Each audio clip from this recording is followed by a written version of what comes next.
របៀបជ្រើសរើសមិត្តភក្តិល្អសួស្តីនិងជម្រាបសួរអ្នកគ្រប់គ្នាមុននឹងចាប់ផ្ដើមខ្ញុំសូមឲ្យអ្នក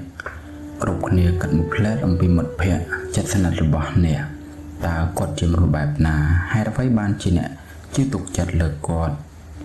នេះគឺជាសំណួរមួយដ៏សំខាន់មួយពីព្រោះថ្ងៃនេះខ្ញុំនឹងនិយាយអំពីវិធានបទ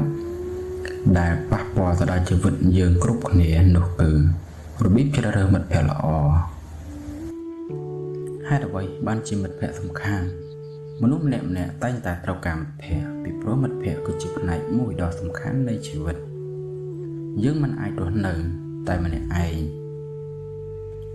បានឡើយគេនិយាយថាជីទុកជាមួយអ្នកចម្លែកប្រសើរជាងជីទុកជាមួយនឹងមនុស្សអាក្រក់ពីព្រោះមិត្តភក្តិដែលយើងជ្រើសរើសអាចជះឥទ្ធិពលទៅដល់អនាគតនិងអត្តចរិតនិងភាពជោគជ័យរបស់យើងទាំងអស់គ្នាជាពិសេសសម្រាប់យុវជនដូចជាពួកយើងការជ្រើសរើសមិត្តភក្តិល្អគឺជាជំហានដ៏សំខាន់មួយឆ្ពោះទៅរកអនាគតដ៏ភ្លឺស្វាងហេតុអ្វីបានជាយើងជ្រើសរើសមិត្តភក្តិដ៏ប្រុងប្រយ័ត្នមិត្តភក្តិមានឥទ្ធិពលខ្លាំងណាស់ចំពោះការគិតការនិយាយការប្រព្រឹត្តរបស់យើងជាញឹកញាប់យើងនឹងអាចក្លាយទៅជាមនុស្សដោយមិត្តភក្តិដែលយើងចំណាយពេលច្រើនជាមួយដោយមិនដឹងខ្លួនចិត្តគំនិតទំនាក់ទំនងចំណង់ចំណូលចិត្តនិងសម្បីតែការនិយាយរបស់យើងជាធម្មតាតែងតែស្រដៀងគ្នាទៅនឹងក្រុមមិត្តភក្តិដែលយើងនៅជាមួយប្រសិនបើមិត្តភក្តិល្អគេនឹងជួយលើកទឹកចិត្តយើងឲ្យរីកចម្រើនជំរុញយើងឲ្យខិតខំរៀនសូត្រព្យាយាមធ្វើការងារនិងកសាងអនាគតឲ្យល្អប្រសើរផ្ទុយទៅវិញប្រសិនបើមិត្តភក្តិមិនល្អគេអាចទាញយើងទៅរកផ្លូវខុសដូចជាការធ្វើប្រហែសការសិក្សាការធ្លាក់ចូលក្នុងទម្លាប់អាក្រក់សូម្បីតែពាក់ព័ន្ធទៅនឹងអំពើខុសច្បាប់ក៏មានដូច្នេះការជ្រើសរើសមិត្តភក្តិមិនមែនជារឿងតូចតាចនោះទេវាជារឿងធំដែលកំណត់ទិសដៅជីវិតរបស់យើងតែម្ដងគោលការណ៍ទាំង6ក្នុងការជ្រើសរើសមិត្តភក្តិល្អគោលការណ៍ទី1ភាពស្មោះត្រង់មិត្តភក្តិគឺជាមនុស្សនិយាយពីការពិតដាក់យើងទោះបីជាការពិតនោះពិបាកស្ដាប់ក៏ដោយពួកគេមិននិយាយកុហកដាក់យើងឬបញ្ឆោតយើងដើម្បីផលប្រយោជន៍ទៅខ្លួនឡើយជាឧទាហរណ៍សិនបើអ្នកសរសេរអត្ថបទមួយហើយសួរនីតិយោបល់មិត្តភក្តិស្មោះត្រង់នឹងប្រាប់យើងអំពីចំណុចខ្វះខាតនៃភាពស្មោះត្រង់មិនមែនកុហកទេថាល្អណាស់ដើម្បីធ្វើឲ្យអ្នកសប្បាយចិត្តតែមួយផ្លែនោះទេសូមសង្កេតមើលថាតើមិត្តភក្តិរបស់អ្នកនិយាយត្រង់ចំពោះអ្នកដែរឬទេចំណុចទី2ការជួយគ្នាទៅវិញទៅមកមិត្តភក្តិពិតប្រាកដមិនមែនតែផ្លូវនោះឡើយមិត្តភក្តិល្អគឺជាមនុស្សដែលនៅជាមួយយើងនៅក្នុងគ្រាមានសេចក្តីសុខនិងគ្រាមានទុក្ខលំបាកពួកគាត់មិនត្រឹមតែរីករាយជាមួយនឹងភាពជោគជ័យរបស់យើងតែប៉ុណ្ណោះទេថែមទាំងលើកទឹកចិត្តយើងនៅពេលដែលយើងជួបបញ្ហាផងដែរចូលសួរខ្លួនឯងថាតើមិត្តភក្តិខ្ញុំនៅជាមួយខ្ញុំនៅពេលដែលខ្ញុំសប្បាយចិត្តដែរឬទេឬក៏ពួកគេនៅតែជាមួយខ្ញុំនៅពេលដែលខ្ញុំមានទុក្ខលំបាក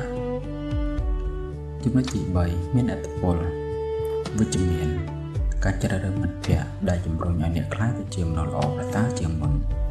ពួកគេតែងតែជំរុញឲ្យអ្នកខិតខំរៀនសូត្រធ្វើការងារល្អនិងជៀសវាងអំពើអាក្រក់ដូចជាការជាប់បារីការញៀនស្រាការលេងល្បែងស៊ីសងនិងការធ្វើអំពើខុសច្បាប់ផ្សេង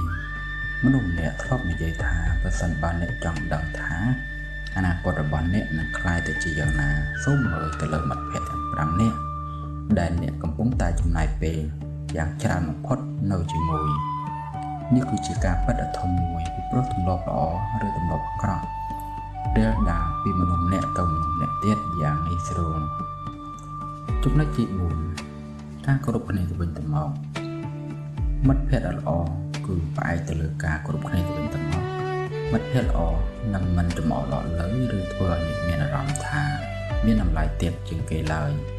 ពួកគេគោរពគំនិតអារម្មណ៍និងព្រំដែនតួខ្លួនរបស់អ្នកប្រសិនបើនរណាម្នាក់តែងតែធ្វើឲ្យអ្នកមានអារម្មណ៍អាម៉ាស់ខូចចិត្តឬតូចទាបនៅចំពោះមុខ អ្នកដទៃនោះជាសញ្ញាបញ្ជាក់ថាមិត្តភក្តិនោះមិនមែនមានសុខភាពល្អឡើយចំណុចទី5មិនផ្ដោតទៅលើផលប្រយោជន៍ត្រឹមតែម្ខាងសូមប្រុងប្រយ័ត្នចំពោះមនុស្សដែលចង់ធ្វើជាមិត្តជាមួយអ្នកនៅក្នុងគោលបំណងសំណុកផលប្រយោជន៍ដូចជាការបាំងលុយការចង់បានអំណាចឬចង់បានផលប្រយោជន៍ផ្សេងៗពីអ្នកមិត្តភាពបែបនេះជាធម្មតាមិនស្ថិតស្ថេរឡើយពីព្រោះនៅពេលដែលអ្នកលែងមានអ្វីឲ្យគេនឹងបាត់ខ្លួនទៅភ្លាមមិត្តពិតគឺជាមនុស្សដែលចង់នៅជាមួយយើងពីព្រោះគាត់ពិតជាចូលចិត្តអត្តចរិតនិងចរិតលក្ខណៈរបស់អ្នកមិនមែនព្រោះតែអ្នកអាចផ្ដល់អ្វីៗឲ្យគាត់ឡើយចំណុចទី6មានទំនួលខុសត្រូវសង្កេតមើលថាតើមិត្តភក្តិរបស់អ្នកជាមនុស្សដែលមានទំនួលខុសត្រូវចេះគ្រប់ពេលវេលានិងធ្វើតាមពាក្យសន្យាដែរឬទេនេះជាសញ្ញាបង្ហាញពីចរិតលក្ខណៈល្អរបស់គាត់មនុស្សដែលមានទំនួលខុសត្រូវចំពោះខ្លួនឯងជាធម្មតាមានការទទួលខុសត្រូវចំពោះមិត្តភក្តិផងដែររបៀបសង្កេតមុននិងចាប់ផ្ដើមមិត្តភាពការស្គាល់ចរិតលក្ខណៈរបស់នរណាម្នាក់គឺត្រូវការពេលវេលានេះគឺជាវិធីមួយចំនួនដែលអាចឲ្យអ្នកសង្កេតមើលឥរិយាបថថាតើគាត់ប្រព្រឹត្តចំពោះមនុស្សផ្សេងទៀតយ៉ាងណាមិនមែនត្រឹមចំពោះតែអ្នកតាមខាងឡើយរបៀបគាត់ប្រព្រឹត្តចំពោះអ្នកបម្រើអ្នកចាស់ជរាឬអ្នកដែលគាត់មិនចាំបាច់ចង់បានចិត្តល្អគឺបញ្ជាក់ឆ្លុះបញ្ចាំងអំពីចរិតលក្ខណៈពិតរបស់គាត់ស្ដាប់ការនិយាយតើគាត់និយាយអំពីមនុស្សដទៃទៀតដោយការគោរពឬដោយការនិយាយឲ្យអន់ប្រសិនបើគាត់និយាយបង្កាច់មិត្តភក្តិផ្សេងទៀតចំពោះមុខអ្នកគាត់ក៏អាចនិយាយបង្កាច់អ្នកនៅពីក្រោយខ្នងបានដែរមើលពីទង្វើមិនមែនត្រឹមតែពាក្យសម្ដីទង្វើតែងតែនិយាយពីការពិតច្រើនជាងពាក្យសម្ដីមនុស្សខ្លះនិយាយពីរោះប៉ុន្តែទង្វើមិនសមស្របទៅនឹងពាក្យសម្ដីចំណែកពេលវេលាកុំប្រញាប់ចូលទឹកចិត្តលើនរណាម្នាក់លឿនពេកត្រូវការពេលវេលាដើម្បីស្គាល់ចរិតលក្ខណៈរបស់គាត់ពិតជាពិសេសនៅក្នុងស្ថានភាពលំបាកឬពេលមានជម្លោះសញ្ញាព្រមានអំពីមិត្តភាពមិនល្អត្រូវប្រុងប្រយ័ត្នប្រសិនបើមិត្តភក្តិរបស់អ្នក